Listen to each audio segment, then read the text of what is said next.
Bajo un cielo inmenso, donde el viento canta sobre la estepa, el pergamino se abre como una piel antigua tendida junto al fuego. En las tierras mongolas, donde las hierbas altas se inclinan al paso de los caballos y las estrellas parecen clavarse muy cerca del suelo, las historias viajan de yer en yer como brasas que no se apagan. Son relatos nacidos al borde de los fogones, en noches de té salado y leche caliente, mientras el morín Kur deja en el aire un temblor que se parece al recuerdo. Hablan de espíritus que cabalgan en la tormenta, de amores atados al ritmo de los cascos, de sombras que se sientan en silencio junto a las hogueras cuando el viento amaina. Entre la hierba que se ondula como un mar oscuro y los montes que cierran el horizonte, cada cuento guarda un trozo de ese frío antiguo que no asusta, solo vuelve más nítida la verdad que se esconde bajo la noche. La sombra que acompañaba al caballo blanco, hace mucho tiempo, en una estepa tan ancha que el horizonte parecía respirar, la hierba se inclinaba al paso del viento como si rezara. No había árboles, salvo alguno solitario perdido en la distancia, y las montañas quedaban tan lejos que parecían pinturas viejas pegadas al borde del cielo.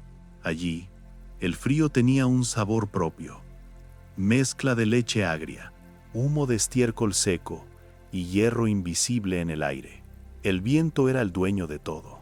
Golpeaba las paredes de las ger, se colaba por las rendijas, hacía crujir las cuerdas tensas del techo redondo.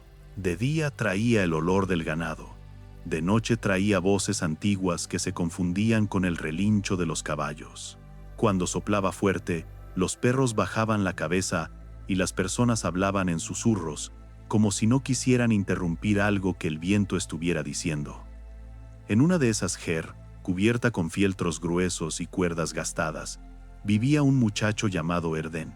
Sus manos olían siempre a caballo, a sudor seco de yegua y a cuero. Desde niño había dormido escuchando los resoplidos del rebaño y el tintineo de los collares, y sus sueños se llenaban de cascos y estepas que nunca acababan.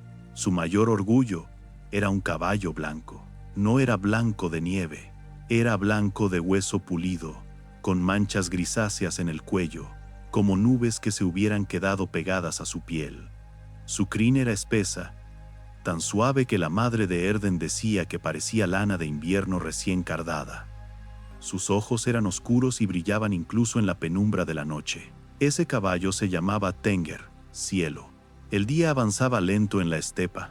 Los pastores salían al amanecer, guiaban los animales hacia los pastos cercanos, hacían hervir té salado en pequeños calderos negros, hablaban poco, el silencio no era vacío. Estaba lleno de cosas que no se decían.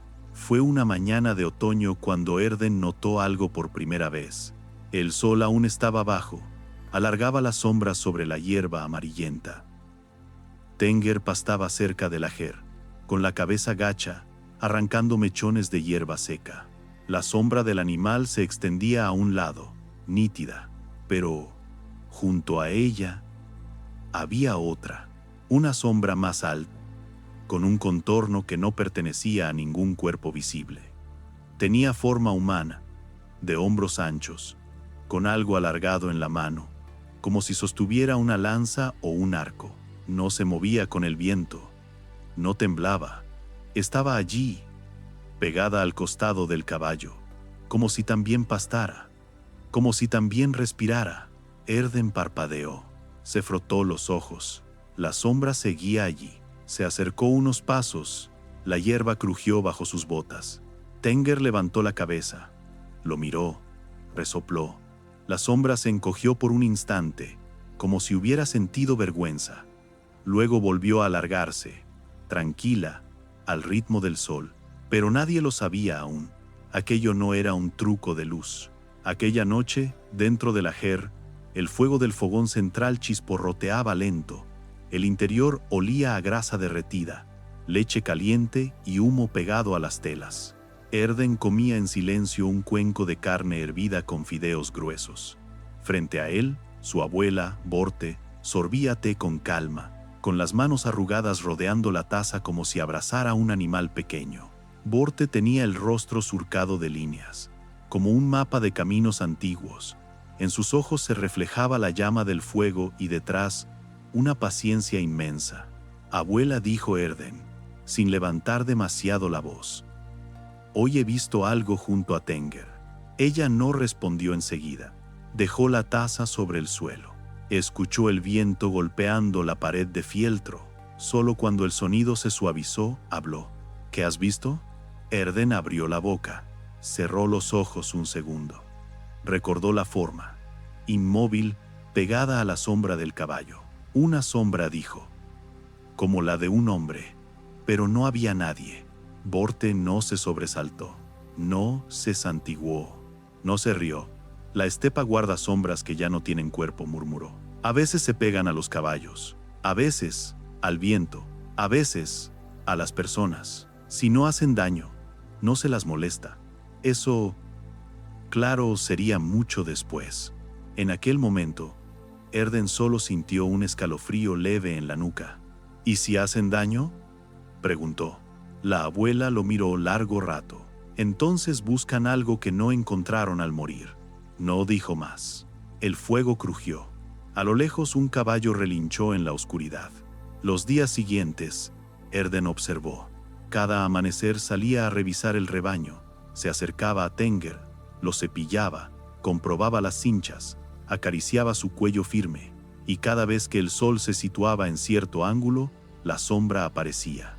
Allí estaba, alargada, firme, pegada al costado del caballo blanco.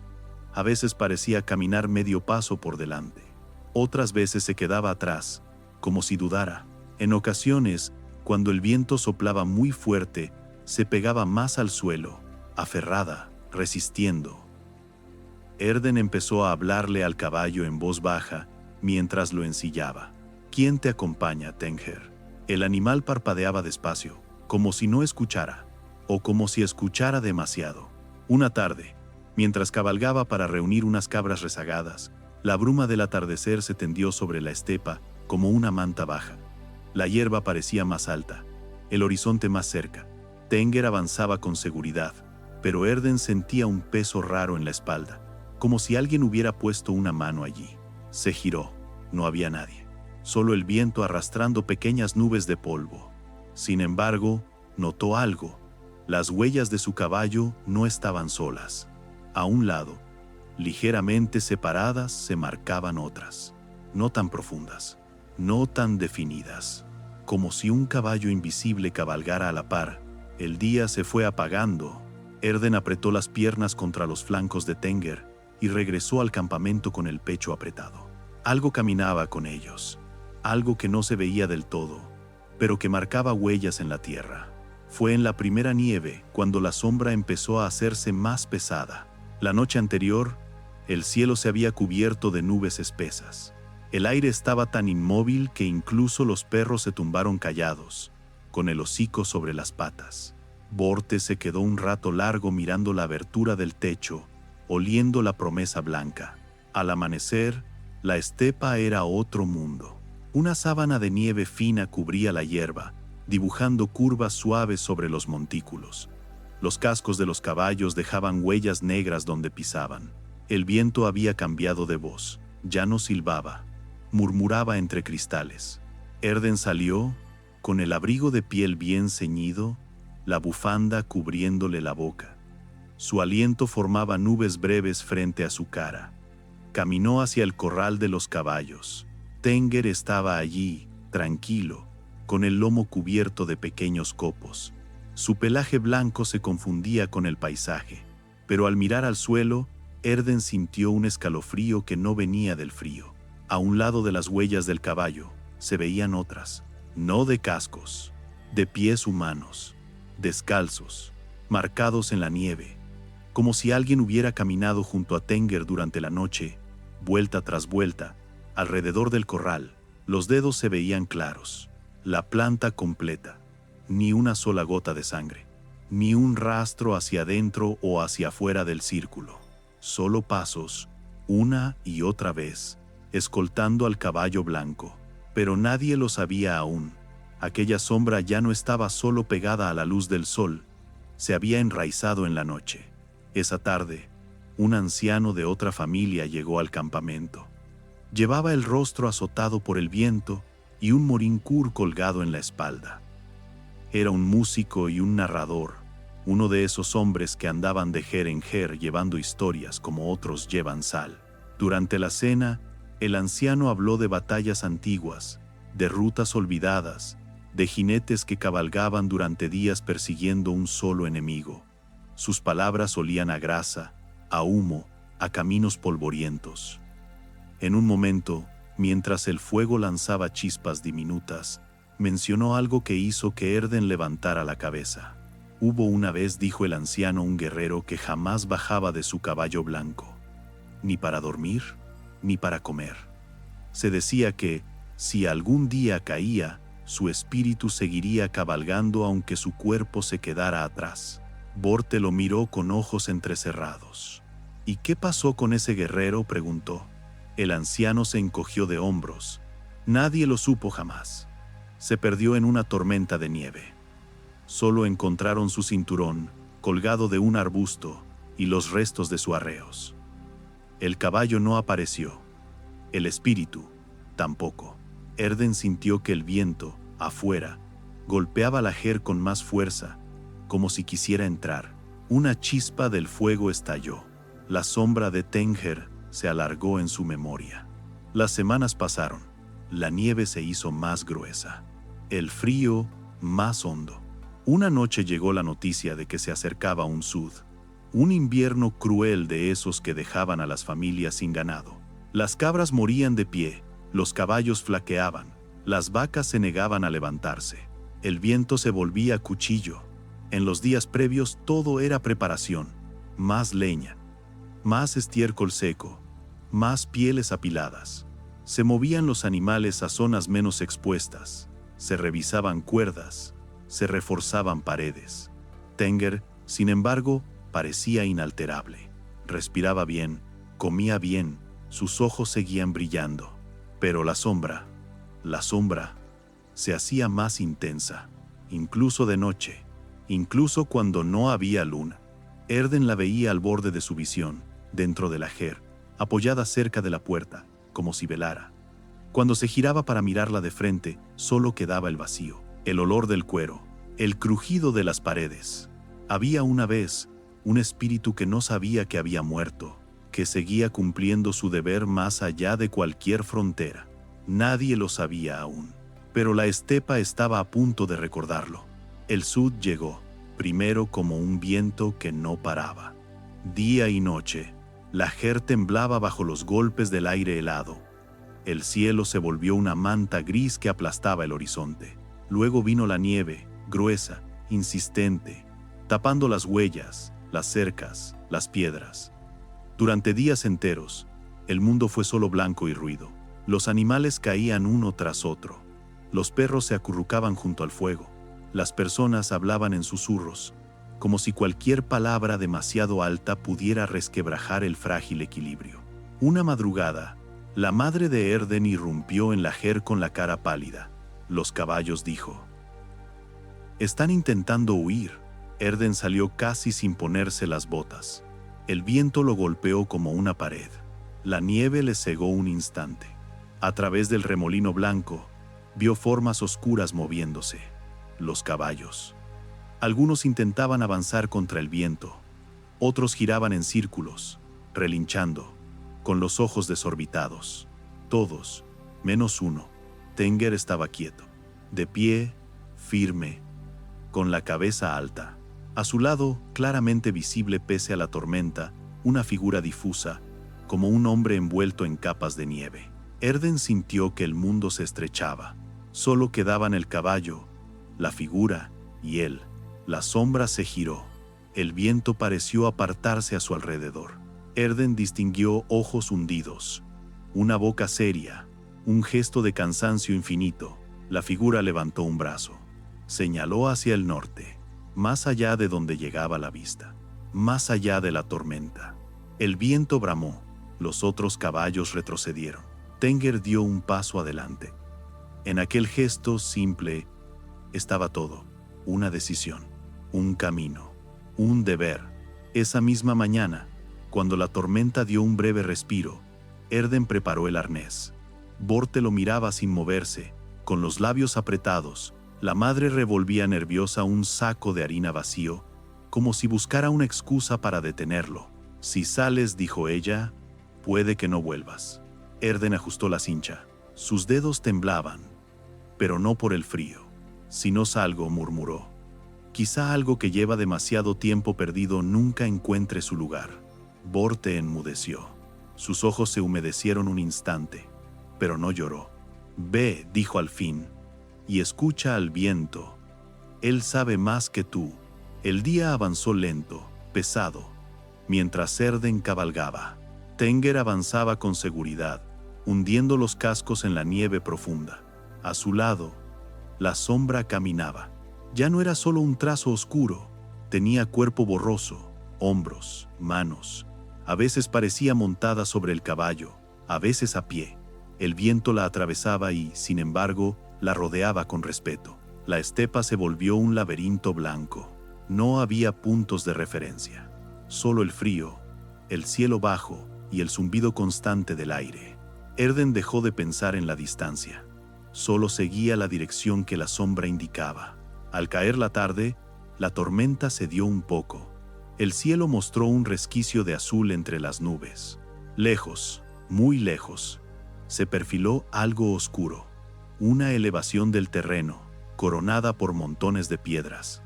Un oboe, un altar de los antiguos. Tenger relinchó. Sus orejas se orientaron hacia aquel lugar. La sombra se adelantó. El viento cambió. Ya no cortaba, empujaba. Erden llegó al pie del oboe con las manos entumecidas, los labios agrietados, la mente al borde de la niebla. Desmontó con esfuerzo, sus piernas temblando. El oboe era un círculo de piedras apiladas, con cintas azules y blancas atadas a palos, que se clavaban en el centro. Algunas se habían deshilachado por los años, otras parecían nuevas. El viento hacía danzar las tiras de tela, que golpeaban suavemente unas contra otras, produciendo un sonido frágil.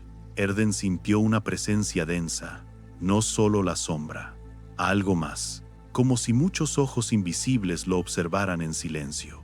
La figura junto al caballo se detuvo frente al oboe, levantó una mano, se tocó el pecho, luego señaló la tierra. A sus pies, en ese gesto sencillo había siglos de costumbre. Erden entendió, buscó en su abrigo, sacó lo poco que podía ofrecer, un pequeño trozo de queso seco, un puñado de pelo de caballo, una piedra lisa que había guardado de niño. Los depositó sobre las piedras. Entonces, sin saber de dónde venía la fuerza, comenzó a hablar. No una oración aprendida, no frases de libro. Habló con palabras sencillas, rotas por el frío. «Si fuiste guerrero», dijo, «si fuiste jinete, si este caballo fue tu compañero, vuelve, aquí, con los tuyos, con los que te esperaron. Deja de caminar sin rumbo, deja de cargar lo que ya no es tuyo». El viento se detuvo, solo por un segundo. Bastó, la sombra se estremeció, su contorno se desdibujó. Pareció confundirse con las cintas azules que ondeaban sobre el oboe. Por un instante, Erden vio un rostro claramente, joven, endurecido, con una cicatriz en la ceja y una vida entera gastada en la estepa.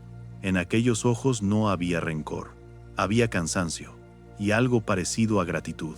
La figura se inclinó, una reverencia mínima, y luego se alzó con el viento, disolviéndose en una ráfaga que hizo bailar todas las cintas a la vez. Tenger resopló fuerte, como si le hubieran quitado un peso del lomo. Su cuerpo se relajó. Su sombra, al caer la luz oblicua del atardecer, era solo la de un caballo. El día se apagó despacio. Erden se quedó un rato allí, respirando el aire seco, dejando que sus manos recuperaran algo de calor. Algo había cambiado. En la estepa, en el viento, en su propio pecho. El regreso fue menos duro. La tormenta aún golpeaba, pero ya no parecía enemiga. Era un animal grande que se retiraba gruñendo, vencido pero no humillado. Cuando Erden volvió al campamento, La noche había caído por completo. Las luces de las Ger parecían islas diminutas. Los perros ladraron al reconocer el sonido de Tenger. Borte salió, envuelta en pieles, con el rostro contraído por la preocupación. Al verlos, comprendió, no por lo que faltaba, sino por lo que ya no estaba. El caballo caminaba ligero. Sus ojos habían ganado una calma nueva. Sobre la nieve, solo una fila de huellas. Ni rastros de pies descalzos, ni segunda sombra. En el interior de la Ger, mientras el fuego calentaba el aire y el té dejaba una película grasienta en los labios, Erden contó sin adornos lo que había visto. Borte escuchó en silencio, con los ojos clavados en la llama. Cuando terminó, ella inclinó la cabeza. La estepa no olvida a sus jinetes, murmuró. A veces tarda en traerlos de vuelta. Esta vez te usó a ti. No hubo celebración, no hicieron fiesta. Solo un silencio distinto, más liviano, y el viento, afuera, con una voz un poco menos afilada. Los inviernos siguientes, Tenger siguió siendo el caballo de Erden. Fuerte, fiel, ágil. Nunca más volvieron a ver otra sombra pegada a la suya. Los niños del campamento dejaron de señalarlo con miedo. Solo lo admiraban. Y algunas noches, cuando el viento soplaba desde el norte con un tono especial, Borte se quedaba mirando hacia el oboe lejano. No veía nada. Pero en el modo en que las cintas se agitaban, en la forma en que el aire se arremolinaba sobre aquel punto distante, parecía adivinar una presencia nueva entre los antepasados. Un guerrero que, por fin, había dejado de cabalgar sin descanso. Hay pasos que siguen avanzando mucho después de la muerte, hasta que alguien se atreve a acompañarlos de vuelta al lugar que los esperaba. Y así, en aquella estepa donde el viento todo lo ve y todo lo cuenta, el caballo blanco siguió dejando huellas ligeras sobre la nieve. Más lejos, donde las Ger se apiñaban bajo un cielo bajo, y el sonido del Moringhur parecía una voz antigua, otra historia empezaba a encenderse junto al fuego, aguardando su turno en la noche fría. El fuego que se quedó despierto en la Ger. Había una vez, en una depresión suave de la estepa, donde las Ger se agrupaban para protegerse del viento, como ovejas alrededor de una madre, un pequeño campamento que olía siempre a humo dulce, leche hirviendo y lana mojada. La hierba, baja y seca, crujía bajo las botas cuando el frío apretaba. El cielo, enorme, parecía una bóveda tensada por manos invisibles. En ese lugar, lo único que separaba la vida del hielo era un círculo de piedras, un fogón y una llama que se negaba a extinguirse. Dentro de una de esas Ger vivía una familia de pastores. El padre se llamaba Gamba Atar, la madre, Saran, y la hija menor, una niña de ojos oscuros y curiosos, llevaba el nombre de Maral. El sello de aquella Ger no eran las alfombras de colores, ni las pieles colgadas en las paredes, sino el fogón central. Sobre él, un caldero negro siempre ennegrecido y una tetera abollada. El fuego, allí, parecía tener un carácter propio. Crepitaba suave, respiraba hondo, se avivaba con solo un soplo. El día avanzaba lento en la estepa. Los hombres salían a revisar el ganado, las mujeres amasaban, cortaban, cocían, y el fuego los esperaba, sin prisas. Maral creció midiendo su vida en torno a esa luz. Recordaba las historias de la abuela contadas con la espalda recta frente al fogón, las sombras de las manos bailando sobre la pared de fieltro. Recordaba el olor a grasa derritiéndose lentamente en una olla, mezclado con el perfume tenue de las hierbas secas. Recordaba el chasquido de las bráseas al recibir leña nueva. Pero una noche, algo cambió. El invierno había llegado pesado, con un viento que azotaba las Ger como si quisiera arrancarlas de cuajo. La nieve caía en ráfagas, dibujando líneas diagonales en la oscuridad. Los perros lloraban con un quejido bajo, pegados a las puertas. Dentro, la familia se encogía alrededor del fuego. La abuela ya no estaba. Había muerto unas lunas atrás, en silencio, con las manos aún tibias y el nombre de sus bisnietos balbuceando en los labios. La Ger había perdido una voz, y el fogón parecía haber perdido algo más. Esa noche, el fuego se comportó de manera extraña. La llama no subía recta, se inclinaba siempre hacia un mismo punto del círculo, como si hubiera un lugar, junto al fogón, que solo ella pudiera ver. Maral lo notó. Mientras sostenía la taza de té con ambas manos, dejó que el calor le rozara los dedos y miró fijamente la llama. El fuego se movía con un ritmo raro, casi como si respondiera a una respiración invisible. A veces se hacía más alto sin motivo. Otras veces, cuando el viento afuera rugía, se apaciguaba. Eso, claro, sería mucho después. En aquel instante, Maral solo sintió una punzada de nostalgia. «Parece diferente», murmuró, sin levantar demasiado la voz. La madre alzó los ojos un momento, miró el fuego, miró a su hija. No dijo nada. El padre removió las brasas con un hierro. Un olor más intenso a madera quemada se expandió en la jer. La llama se encogió, luego volvió a abrirse como una flor exhausta. Más tarde, cuando todos se dieron la vuelta para dormir, Maral se quedó despierta, envuelta en la manta gruesa. El silencio se llenó de pequeños crujidos. La tela del techo tensándose, el viento empujando, alguna cuerda vibrando. El fuego, sin embargo, no sonaba igual que otras noches. Era más atento, más despierto. En la penumbra, Maral creyó ver algo, una silueta muy tenue, sentada junto al fogón, con la espalda recta, los brazos sobre las rodillas. Una figura hecha de luz temblorosa, casi del tamaño de su abuela. Parpadeó. La visión se rompió. Solo quedaba el fuego. Pero nadie lo sabía aún. No era un truco de sus ojos cansados. Los días siguientes, el frío se hizo más duro. El viento cambió de tono. Ya no rugía. Se quejaba. El fogón, sin embargo, comenzó a comportarse de manera aún más extraña.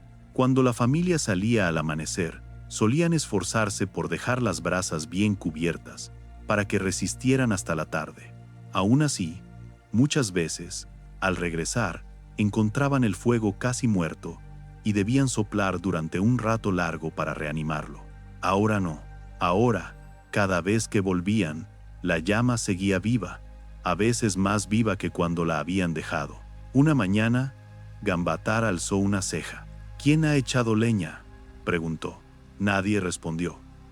La madre había estado con las vacas, Maral con las cabras, el hermano mayor con los caballos. Nadie había entrado, y sin embargo, allí estaba, un trozo de estiércol seco recién colocado sobre las brasas, ardiendo con calma.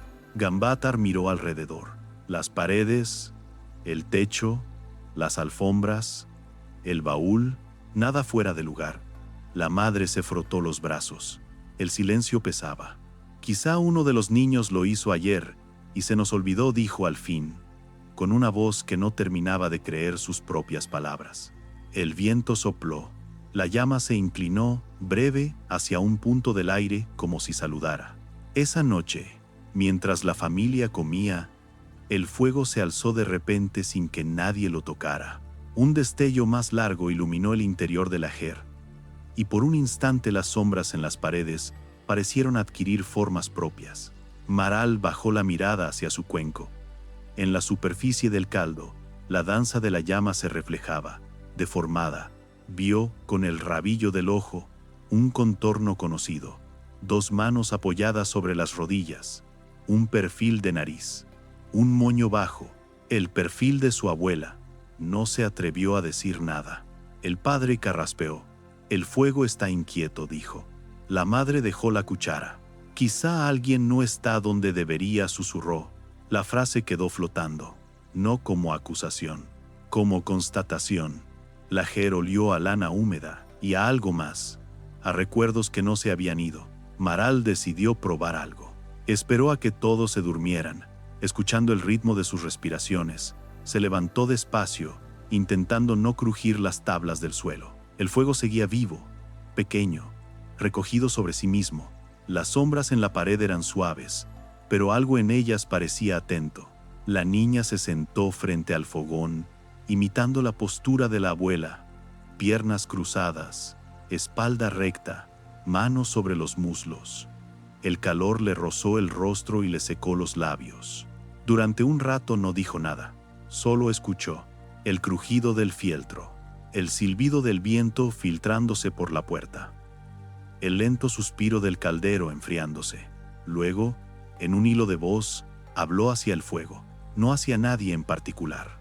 Aquí te sentabas siempre, murmuró. Decías que el frío se convencía de quedarse afuera si te veía firme aquí, mirándolo. La llama se inclinó un poco, como si hubiera sentido el recuerdo. Cuando te fuiste, continuó Maral, el fogón ya no sonó igual. A veces parece más solo. Eso, claro, sería mucho después. En ese momento, la niña solo dejaba salir palabras que le pesaban. El fuego crepitó. Una chispa se elevó y se apagó en el aire, dejando un olor breve a madera quemada. En el borde de la visión de Maral, algo comenzó a definirse.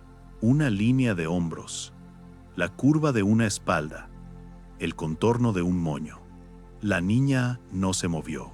Por dentro, el corazón le golpeaba lento. Si quedan cosas que no pudiste terminar, susurró. El fuego la recuerda. Siempre estaba contigo.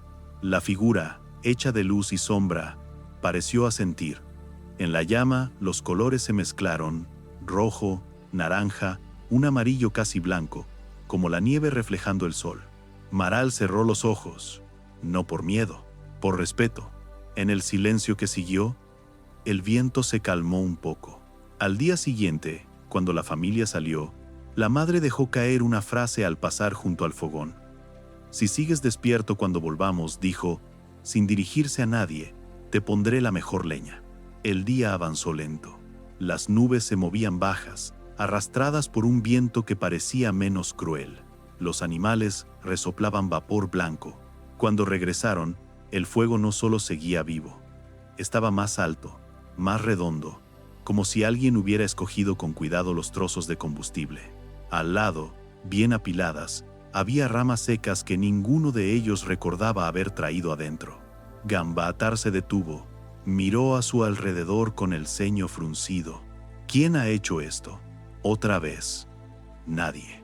Las ramas no venían del montón habitual, eran de otra zona del campamento, más difíciles de alcanzar. Maral se agachó, tocó una de ellas. Tenía marcas de manos pequeñas, no como las suyas, como las de alguien que hacía mucho había tenido los dedos finos, ágiles. La madre se frotó el pecho. Tu abuela murmuró casi sin voz, siempre decía que morir es cambiar de fogón. Nadie respondió. Pero el fuego sonó más lleno. Poco a poco, la familia empezó a aceptar que aquel fogón ya no era solo fuego, era algo más, algo que los acompañaba. Cuando el padre salía, hablaba en voz alta al círculo de piedras. Cuida de ellos mientras vuelvo, decía, medio en broma, medio en serio. Al volver, si encontraba la jer caliente, dejaba una pizca de té seco junto al fogón, no como ofrenda formal, sino como gesto familiar. La madre, a veces, al cocinar, susurraba, ¿está bien de sal, madre? Y durante un segundo, la llama se alzaba o se recogía, como si respondiera. Maral comenzó a contarle cosas al fuego, pequeños triunfos del día, nervios, dudas que no sabía cómo decir a otros. El fogón se convirtió en alguien más en la jer. No hablaba, no se manifestaba con claridad, pero su presencia era tan palpable como el olor del humo. Había una vez, una abuela, que no supo dejar del todo a los suyos. Nadie afuera lo sabía aún, pero en aquella jer, el fuego se había convertido en memoria viva. Un día, llegó la noticia de que debían mover el campamento. La hierba alrededor estaba agotada. El ganado necesitaba nuevos pastos. Las jer se desmontarían, las cuerdas se soltarían, las estufas se vaciarían. Era lo normal, así había sido siempre. Pero cuando empezaron a recoger, un problema apareció.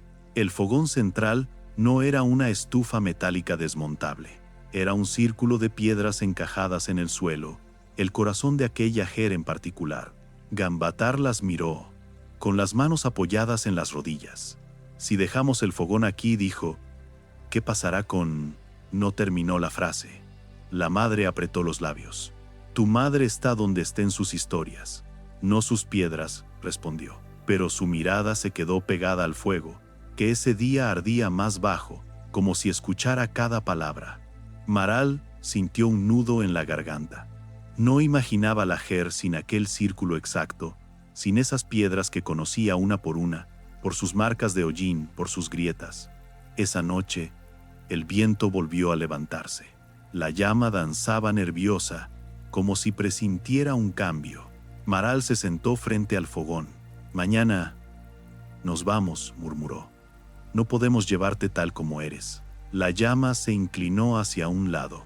Por un instante, Maral vio la silueta de la abuela, más nítida que nunca, sentada como solía, con las manos extendidas hacia el calor.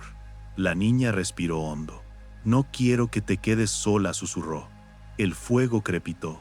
Una chispa saltó hacia el caldero y se apagó sin ruido. En la mente de Maral, una idea empezó a formarse. Tímida, extraña, pesada, pero nadie lo sabía aún. Al amanecer, cuando los hombres comenzaron a desatar cuerdas y a recoger esteras, Maral se adelantó. Pidió un pequeño cuenco de barro. Lo acercó al fogón, con cuidado de no quemarse, y recogió en él un puñado de brasas aún vivas. Las brasas chisporrotearon, encogidas dentro del cuenco. El calor le subió por los brazos. La madre la miró con sorpresa. ¿Qué haces? Maral sostuvo el cuenco con decisión. La llevamos, dijo. No las piedras, no la forma, pero este fuego, este mismo. Gambatar se acercó, miró las brasas, su rostro duro pareció suavizarse. Comprendió. El fuego de tu madre, murmuró, más para sí que para los demás. No se deja atrás. Cubrieron el cuenco con una tapa perforada para que el aire pudiera entrar sin que el viento apagara el rescoldo. Maral lo sostuvo contra su pecho mientras desmontaban la Ger. Sentía el calor atravesar la tela de su ropa, subirle hasta el corazón. El mundo alrededor se volvió un caos ordenado. Postes que caían, cuerdas que se enrollaban, fieltros que se doblaban, animales que eran agrupados. El lugar donde había estado la Ger quedó desnudo, solo la marca circular en la tierra. Allí, las piedras del viejo fogón se quedaron quietas, frías, por primera vez en años. El viento sopló sobre ellas, y luego siguió de largo. El viaje hacia el nuevo lugar fue largo. Las Ger, desmontadas, se cargaron sobre carretas y sobre las propias espaldas de animales fuertes. Los niños caminaban o se subían donde podían. El aire olía a polvo, a sudor, a lana. El sol golpeaba durante el día. La noche traía una escarcha silenciosa. Durante todo el trayecto, Maral cuidó del cuenco.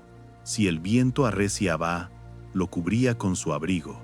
Si se cansaba, se lo pasaba un momento a su madre, pero nunca lo dejaban sin atención. Por la noche, con el campamento provisional, abrían la tapa solo un poco. Una brasa, más roja que las otras, parecía parpadear, como un ojo paciente.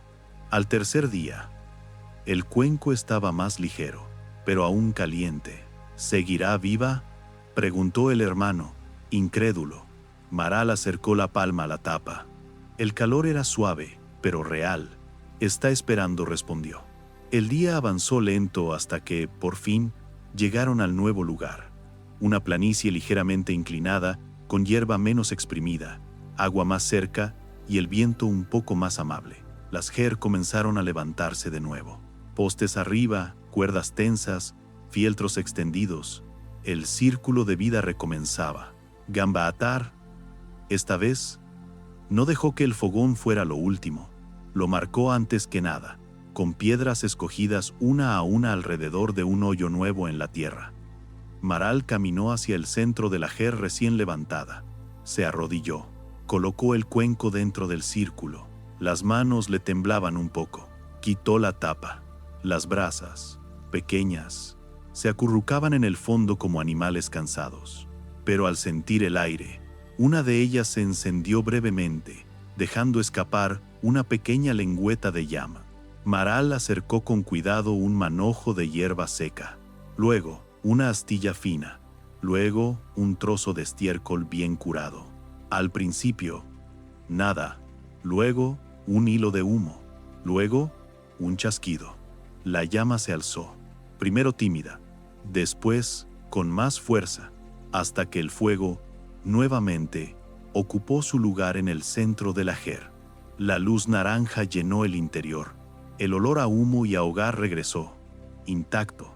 La madre dejó escapar un suspiro que llevaba días retenido. Gambaatar cerró los ojos un segundo. En la danza del fuego, Maral vio, por un instante, la silueta de la abuela, sentada igual que siempre, con la espalda recta, vigilando que el frío no cruzara la puerta. No dijo nada. No hizo falta. La ajer entera olía a regreso. Desde entonces, aquel fogón fue distinto de todos los demás. No importaba cuánto tiempo pasara, no importaba cuántas veces desmontaran y levantaran la ajer. Siempre el fuego se llevaba en brasas cuidadosamente guardadas, siempre renacía con un gesto de respeto. Los niños, al crecer, aprendieron a hablarle con naturalidad. A veces le dejaban pequeños pedazos de pan o gotas de leche. La madre, cuando probaba un guiso nuevo, esperaba que la llama se moviera un poco antes de decidir si estaba bien. El fuego, por su parte, no pedía nada, solo ardía, callado, presente. Y en las noches más frías, cuando el viento se volvía a acordar de la dureza y la nieve azotaba la ajer desde todos los ángulos, parecía hacerse más alto, como si se pusiera de pie para cubrirlos mejor. Porque había una vez una abuela que decidió quedarse donde el calor y las voces que amaba seguían sonando, y encontró en un simple círculo de piedras el cuerpo que necesitaba. Hay fuegos que no son solo llama, sino memoria obstinada de quienes no saben irse del todo. Y así, en aquella ajer perdida en la estepa, el fogón siguió ardiendo como un corazón prestado, alimentando noches de historias y silencios compartidos. Más lejos, allí donde los caballos olfatean el aire antes de una tormenta y los lobos aúllan a un cielo demasiado grande, otra historia empezaba a tomar forma, oculta todavía en el rumor del viento que roza las colinas. El canto que siguió sonando en el Morincourt. Había una vez, en una llanura donde el viento aprendía todas las melodías antes que los hombres, un pequeño asentamiento de ger dispersas alrededor de un río estrecho. No era un gran río, no tenía la fuerza de los torrentes de montaña ni el brillo de los lagos famosos. Era un hilo de agua silencioso, que en invierno se congelaba despacio, por capas, reteniendo bajo el hielo el murmullo de las estaciones pasadas. En ese lugar vivía un músico llamado Temur. Sus dedos olían a madera pulida, a resina, a lana y a pieles. Su tesoro más grande no era un caballo ni un rebaño amplio, sino un Morincourt, el violín de cabeza de caballo. El instrumento dormía envuelto en una tela azul cuando no sonaba, apoyado siempre en el rincón más resguardado del ajer, lejos del humo directo y del frío. La imagen que lo acompañaba, una y otra vez, era siempre la misma: la vibración de las cuerdas, el aire temblando alrededor del instrumento, el sonido que salía de allí como si alguien le hubiera dado voz al viento. Temur no hablaba mucho, su lengua preferida era la música. El día avanzaba lento para él. Mientras otros perseguían caballos o contaban cabezas de oveja, Temur reparaba cuerdas, pulía el cuerpo del Morincourt, probaba escalas que parecían subir hasta las nubes. Cuando el sol caía y el frío acercaba a todos al círculo del fuego, él se sentaba, acomodaba el instrumento sobre las rodillas y dejaba que el arco murmurara historias que no necesitaban palabras. Había noches en las que, dicen, hasta los lobos se quedaban un momento en silencio en la distancia, escuchando. Temur había aprendido a tocar de su padre, y su padre, del suyo. El Morincourt llevaba generaciones pasando de manos callosas a manos callosas, absorbiendo lágrimas, risas, cenas ceremoniales y despedidas. La madera había oscurecido su color original, pero en algunos puntos brillaba todavía como si estuviera húmeda de recuerdos. Una tarde, cuando el aire traía olor a nieve cercana y el río empezaba a cubrir sus orillas con una costra de hielo fino, Temur sintió una opresión en el pecho. No era el frío, era otra cosa, más profunda, como si algo dentro de él se hubiera cansado de golpe. Se sentó dentro del ajer, en su rincón, y tomó el instrumento. Sus manos estaban más torpes de lo habitual. El arco se le escapó una vez. Las cuerdas sonaron ásperas. Su mujer, una mujer de ojos serenos llamada Naran, lo miraba mientras doblaba ropa. No dijo nada, pero sus manos, usualmente seguras, tardaron más en terminar. Temur respiró hondo. Acercó el Morin-Kur al pecho, como si quisiera pegarlo a su corazón, y comenzó a tocar. La melodía era antigua. Su padre la había tocado en los nacimientos, en las bodas, en las partidas largas, en los entierros. Era una canción que parecía repetir siempre la misma idea, que todo lo que se va regresa de algún modo, aunque no sea al mismo lugar, aunque no sea con el mismo cuerpo. Esa noche, la melodía sonó distinta. La nota grave tenía un peso nuevo. Los armónicos parecían vibrar más tiempo en el aire. El fuego se quedó quieto. Las sombras en la pared se aplacaron. El viento afuera cesó un instante. Temur cerró los ojos. Sus dedos recorrieron la cuerda como si caminaran sobre un camino conocido, pero cada paso doliera. Cuando la última nota se deshizo en el techo del ajer, un silencio hondo llenó el espacio. Eso, claro, sería mucho después. En ese momento, Naran solo sintió que algo se había desplazado dentro de la noche. Temur apoyó el Morin-Kur en el rincón. Se levantó con cuidado. Salió afuera a orinar. No volvió. Lo encontraron tendido sobre la nieve fina, a pocos pasos del ajer, con la cabeza ligeramente girada hacia el cielo. Su rostro no estaba crispado. Parecía sorprendido, apenas, como alguien al que llaman por su nombre y se detiene a medio paso. El frío había empezado a marcar su piel. El viento, respetuoso, le rodeaba pero no le cubría todavía. Lo enterraron con los gestos de siempre. Telas, piedras, palabras breves. El Morin-Kur no fue con él. Naran se negó, no por egoísmo, por algo que no sabía cómo explicar.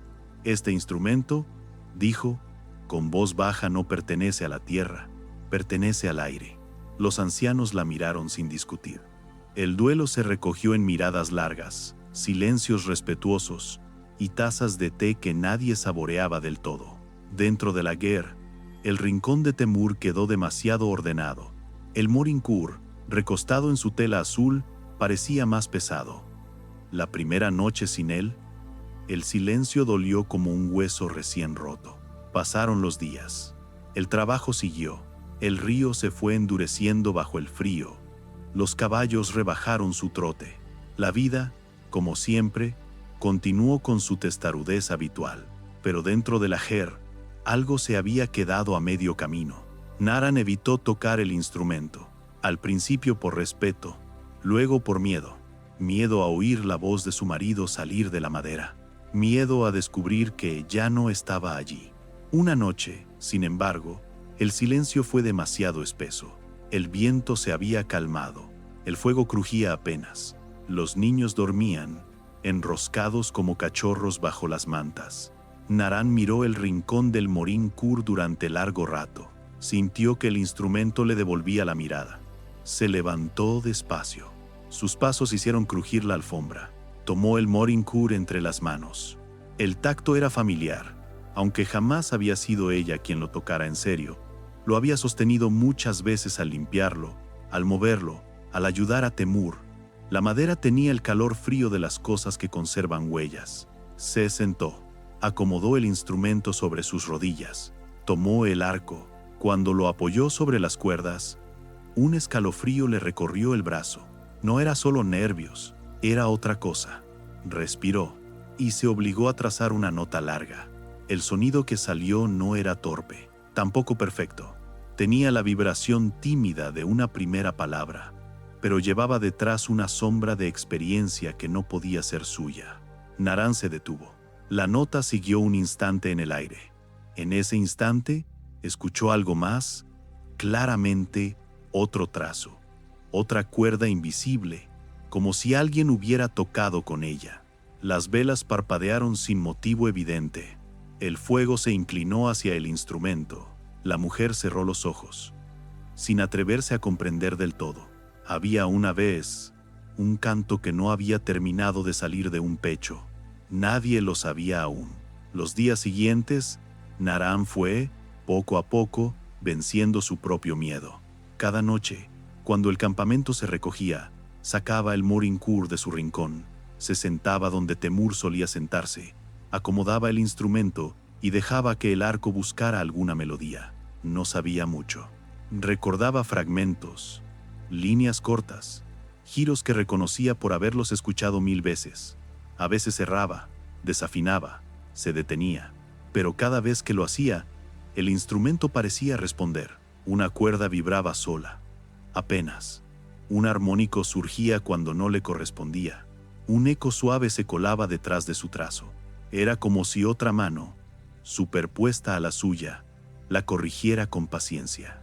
A veces, cuando la nota se extendía, Naran sentía algo muy concreto, el peso de un mentón apoyándose sobre el mástil, como lo hacía Temur, el roce de un hombro cerca del suyo. No un frío, sino una presencia tibia, intangible. Los niños, despertando a medias, escuchaban la música desde sus mantas. Suena igual que antes, decía el mayor. Entre dormido y despierto, el pequeño, sin saber por qué, se tapaba más, no por miedo, sino por algo que se movía dentro del pecho, un sentimiento que no tenía nombre.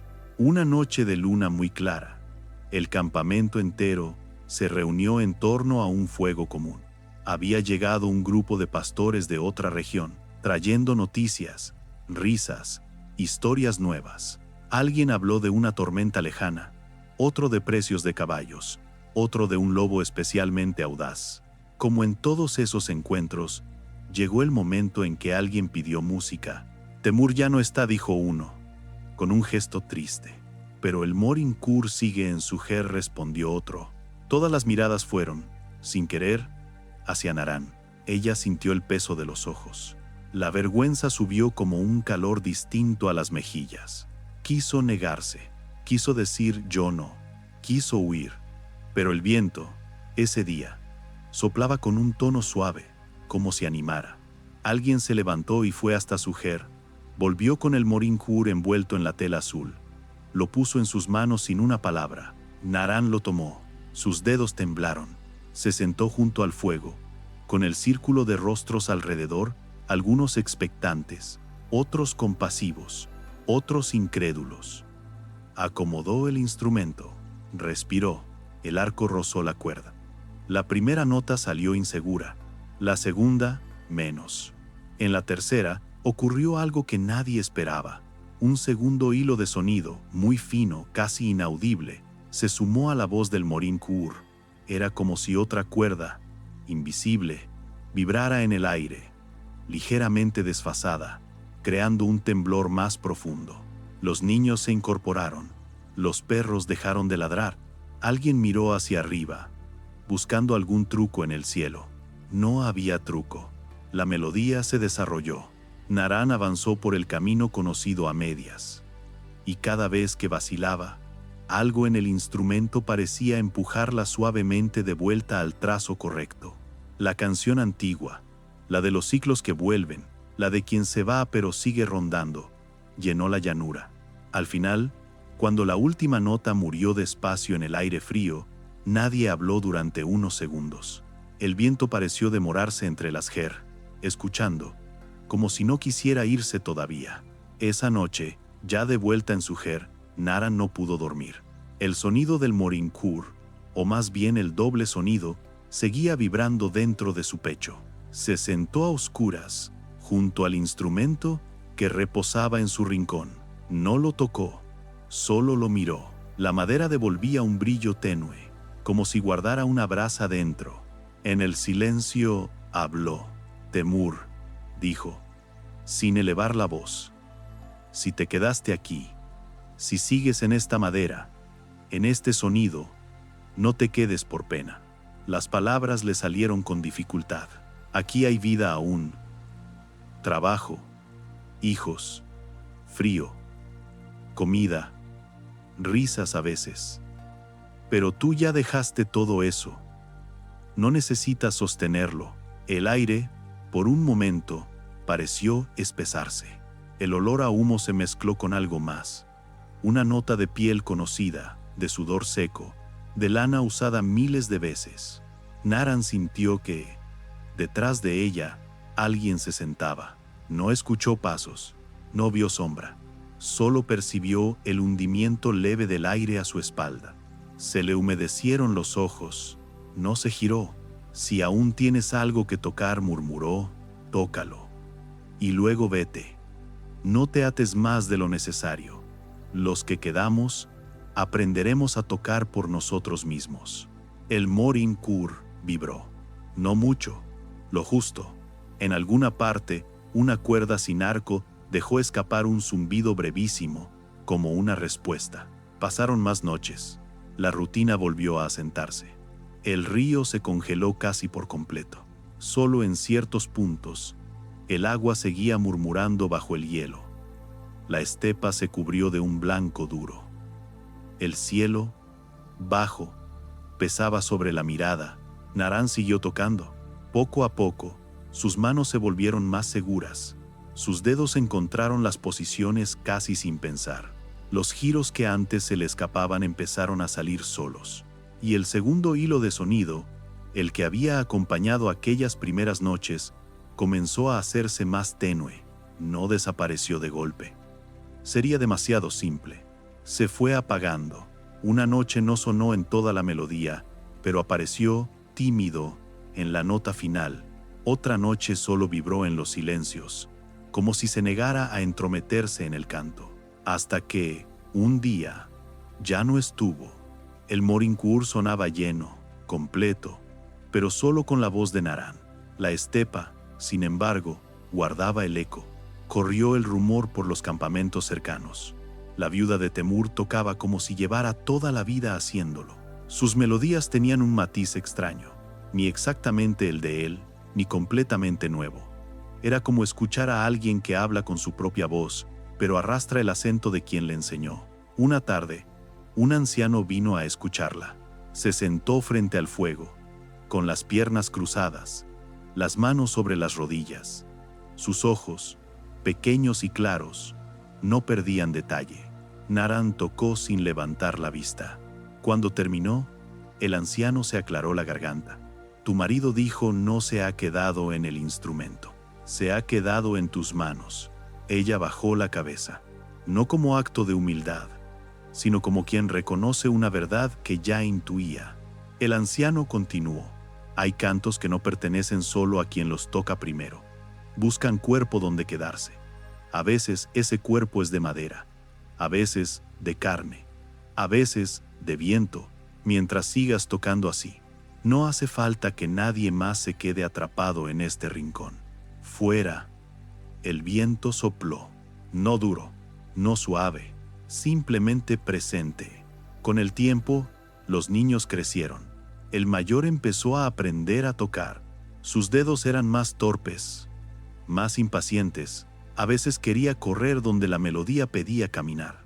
Naran lo corregía, con firmeza pero sin dureza. Escucha, decía. No solo lo que tocas, escucha el espacio alrededor.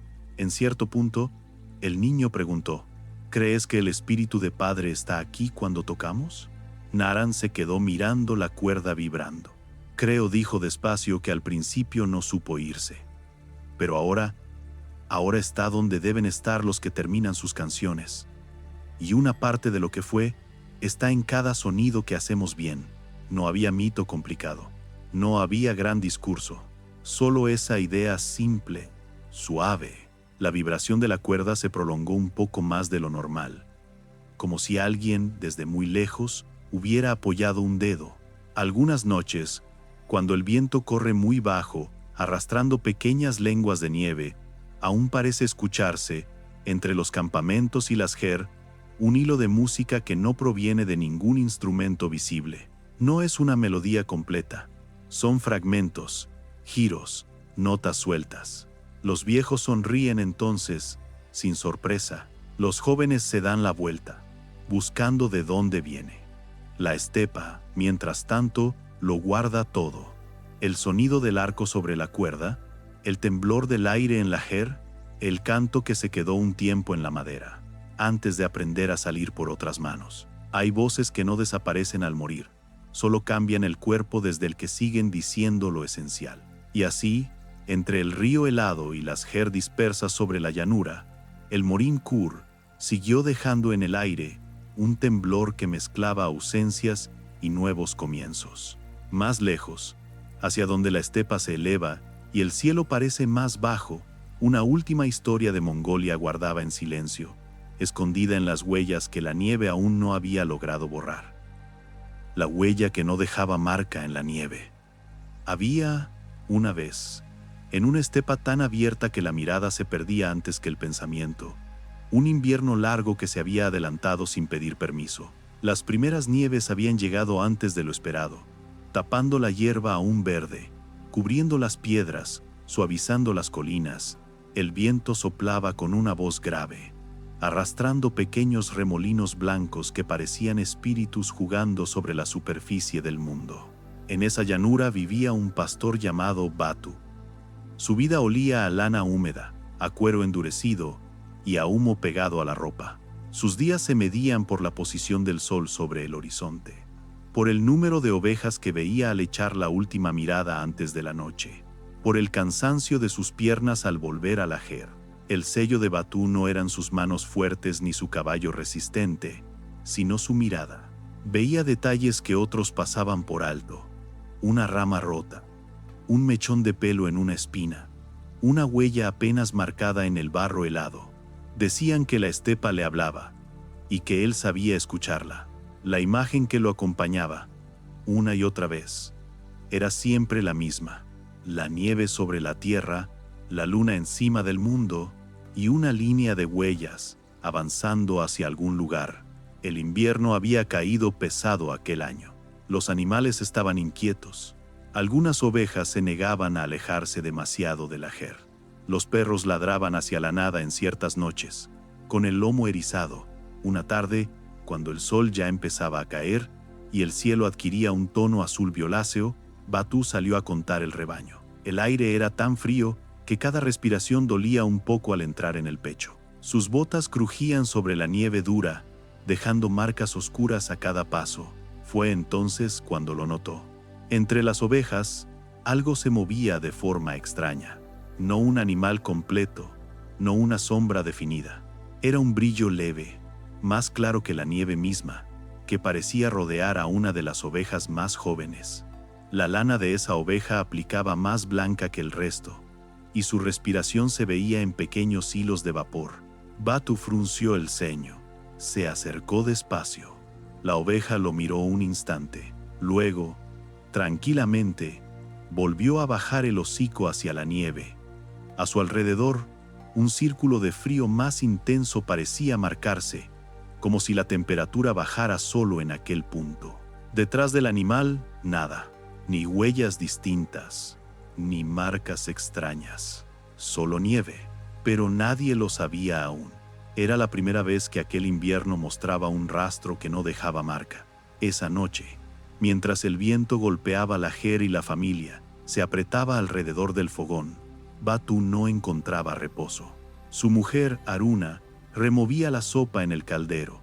El hijo mayor tallaba algo con una navaja. El pequeño se quedaba dormido y se despertaba, inquieto, como si en sus sueños hubiera viento raro. Batu bebió té salado. Sintió el calor descender hasta el estómago, pero no se calmó. «Hoy», dijo, al fin el rebaño estaba raro. Aruna no lo miró. Siguió removiendo. «Es invierno», respondió. «Siempre se ponen nerviosos». Batu negó con la cabeza. Sus ojos seguían viendo la imagen del brillo alrededor de la oveja. «No es solo eso», murmuró. «Hay algo junto a una de ellas, como si el frío tuviera forma».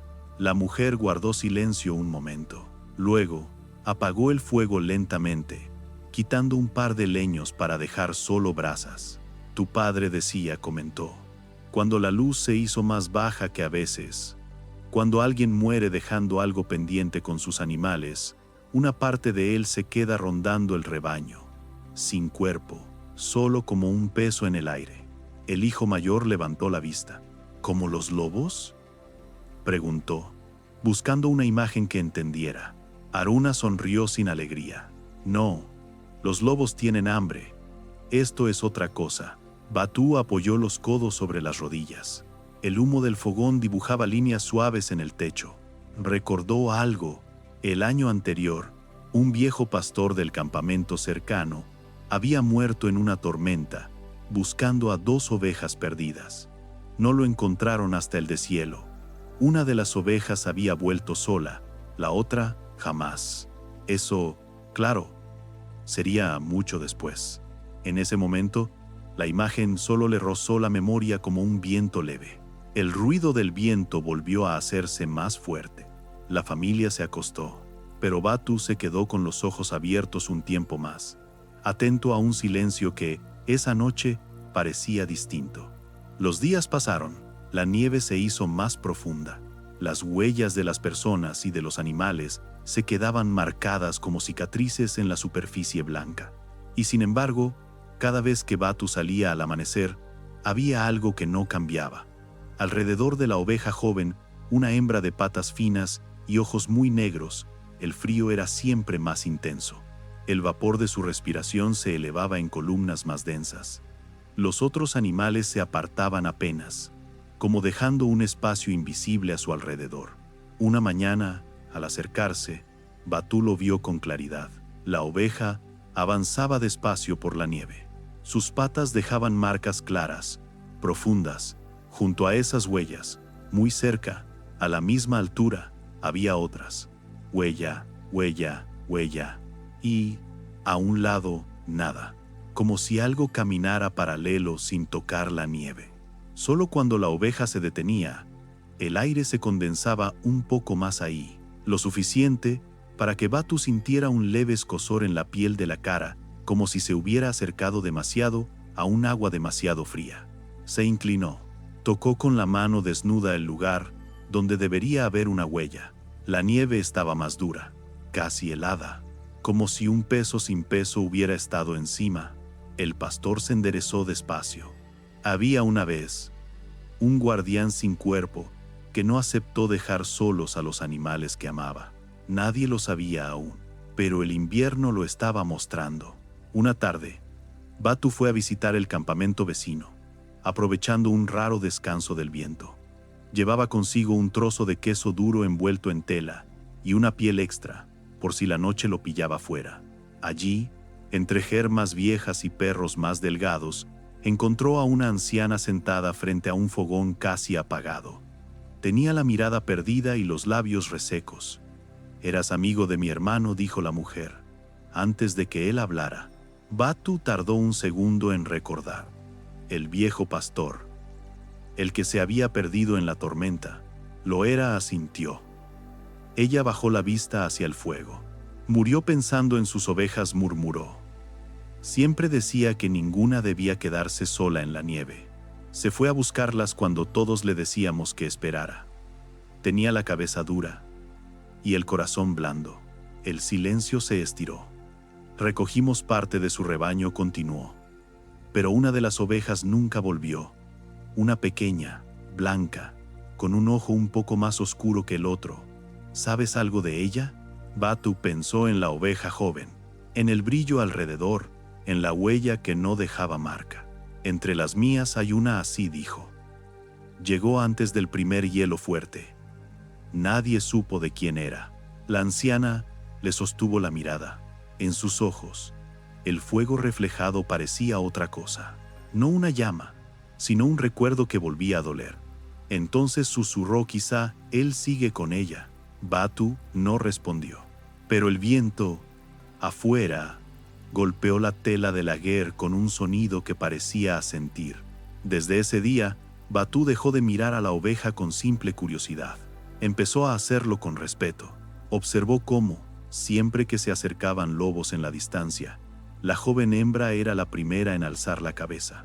Sus orejas se movían, nerviosas, y, sin embargo, los predadores, al llegar cerca, parecían perder interés por el rebaño, desviándose un poco, como si una presencia invisible les cerrara el paso. Una noche, el peligro llegó más cerca. El viento estaba en calma. Cosa rara. La luna, casi plena, colgaba baja sobre la estepa, pintando todo con un brillo azul. Las sombras eran largas y nítidas. Desde la guerra se escuchó el primer ladrido inquieto de los perros, luego otro, luego un coro entero. Batu salió de golpe, con el cuchillo al cinto y la capa mal ajustada. El frío le golpeó los ojos, haciendo que le lloraran. Levantó la vista. En la linde del rebaño, 5 figuras oscuras se movían, bajas, circulares. Los lobos, con el lomo levantado, los ojos brillando al reflejo de la luna. Las ovejas se agolpaban, apretadas unas contra otras. Todas menos una. La oveja joven estaba un poco más adelantada. No temblaba. Su respiración era visible. La luna la volvía casi luminosa. A su lado, justo a su lado, en la nieve, no había huella alguna, pero el aire, allí, parecía más denso. Los lobos avanzaron. Un paso, otro. Batu sintió la urgencia de gritar, de correr agitando los brazos. Pero algo lo detuvo. Los lobos empezaron a rodear el rebaño. Al llegar al punto donde estaba la oveja blanca y el espacio invisible a su lado, se detuvieron. Los pelos del lomo se les erizaron más. Uno mostró los dientes, otro gimió bajo. Durante un segundo, todos miraron hacia ese hueco en la nieve donde no había nada, y de repente, sin razón aparente, dieron media vuelta. Se alejaron al trote como si algo, allí, los hubiera enfrentado en silencio. Batu se quedó en pie, respirando nubes de vapor. La luna seguía arriba, imperturbable. La oveja bajó la cabeza. Alrededor de ella, el aire se relajó. A partir de aquella noche, Batu dejó de dudar. No sabía ponerle nombre, no sabía describirlo, pero aceptó lo que la estepa le mostraba. Alguien acompañaba a esa oveja, no por capricho, por promesa. Algunos pastores, al enterarse, reaccionaron con miedo. «No deberías permitir que algo así ronde tu rebaño», dijo uno, haciendo un gesto para conjurar mala suerte. «Los espíritus atraen desgracias». Otro, más práctico, comentó: «Mientras espante lobos, déjalo estar». Batu escuchaba, no discutía. Por dentro, sentía algo distinto. No temor, sino una ternura extraña. Como si respetara a ese viejo pastor sin cuerpo que seguía cumpliendo, testarudo, su tarea. Una tarde, sentado sobre un montículo, observó a la oveja joven mientras pastaba la poca hierba que asomaba entre la nieve. El sol caía, tiñendo todo de naranja pálido. El aire olía a frío seco y a pelo de animal. «Si estás ahí», pensó, sin decirlo en voz alta, «un día tendrás que elegir. Ninguna oveja vive para siempre». El viento le rozó la mejilla. No como un golpe, como una caricia brusca. Los años pasaron. No muchos, pero lo suficientes. El invierno vino y se fue varias veces. Las ovejas nacían, crecían, se iban al mercado o al caldero. La vida seguía con su ciclo obstinado. La oveja blanca envejeció. Sus patas se hicieron menos firmes. Su lana perdió brillo. Sus ojos, sin embargo, conservaban un brillo oscuro, atento. La presencia a su alrededor seguía allí. Menos intensa, quizá, más serena. Una mañana, Batu la encontró recostada, apartada del rebaño. Respiraba con dificultad. La nieve, a su alrededor, se había derretido en un círculo pequeño, como si un calor extraño la protegiera del frío directo. Se arrodilló a su lado. No había nadie más. La oveja lo miró. Sus ojos negros parecían reconocer algo en él, algo que no se explicaba solo por años de cuidado. Durante un segundo, Batu tuvo la sensación clarísima de que no miraba solo a un animal, sino a través de él, hacia algo que se asomaba detrás. No habló, No hacía falta. La respiración de la oveja se hizo más lenta. El viento dejó de soplar. El mundo se recogió en ese pequeño círculo de nieve menos fría. Cuando, al fin, el pecho del animal dejó de moverse, el aire se estremeció, no con un ruido, no con un trueno, con algo más sutil. La sensación de presencia se aflojó, como una cuerda que por fin se suelta. Batú se quedó quieto, con la mano sobre el lomo ya inmóvil. Notó, con una claridad extraña, que alguien se levantaba. No lo vio, pero lo sintió. Una figura que había estado inclinada durante años, por fin erguida. Una espalda que había sido de carne y luego de viento, estirándose. Un suspiro de satisfacción, de cansancio por fin reconocido. El pastor bajó la cabeza. «Lo has hecho bien», pensó. «Ya puedes irte». El viento sopló, ahora sí. Arrastró un hilo de nieve sobre el cuerpo de la oveja.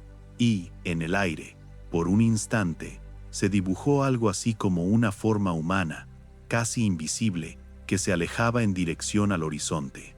Luego, nada. Solo la estepa, la nieve, las huellas de Batú alrededor del cuerpo inmóvil. Enterraron a la oveja en un lugar ligeramente elevado, donde el viento la visitaría siempre y el campamento pudiera verla al pasar. No era costumbre dar tanto honor a un animal, pero nadie protestó. Batú colocó una piedra plana sobre el montículo. La miró largo rato. «Fue más que una oveja», murmuró.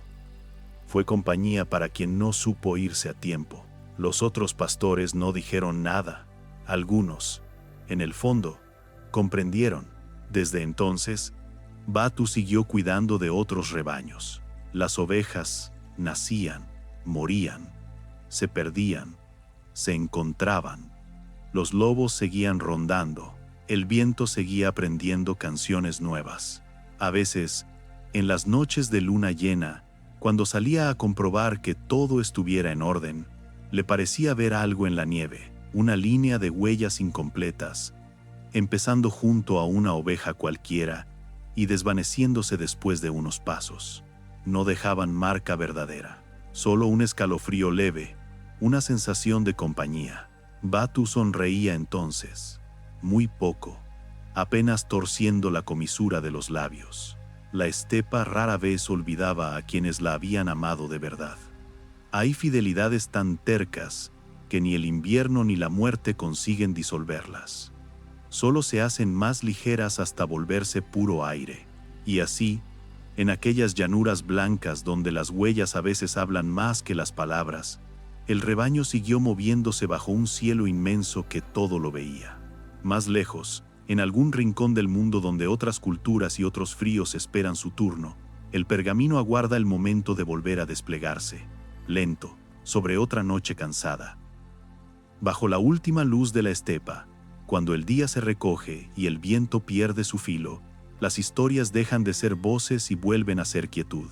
Allí quedan, enredadas en el humo de las ger, en las crines de los caballos, en la madera gastada del Morincourt y en la nieve que cubre las huellas antes de que nadie pueda recordarlas del todo.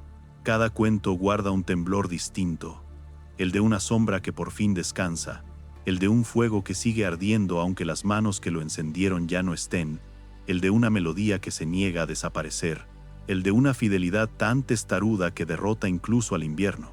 La noche avanza, y en su avance las voces se van haciendo más hondas, más lentas, hasta parecer hechas de aire más que de sonido. No se rompen, se recogen. En ese recogimiento queda lo esencial, la persistencia de lo que acompaña, lo que vela, lo que se queda un poco más de lo que debería. La estepa conoce esos silencios. Los mece como quien cuida un cuenco de brasas para que no se apaguen antes de tiempo. Así se cierra este tramo del viaje, con los caballos calmados, los fuegos en su respiración más suave y el frío instalado en su forma más dócil. Nada pide prisa, nada reclama cambio, solo queda el eco de lo contado, latiendo un momento más antes de hundirse en la inmensidad blanca. El pergamino se cierra por ahora, guardando en sus pliegues el susurro que dejó esta noche.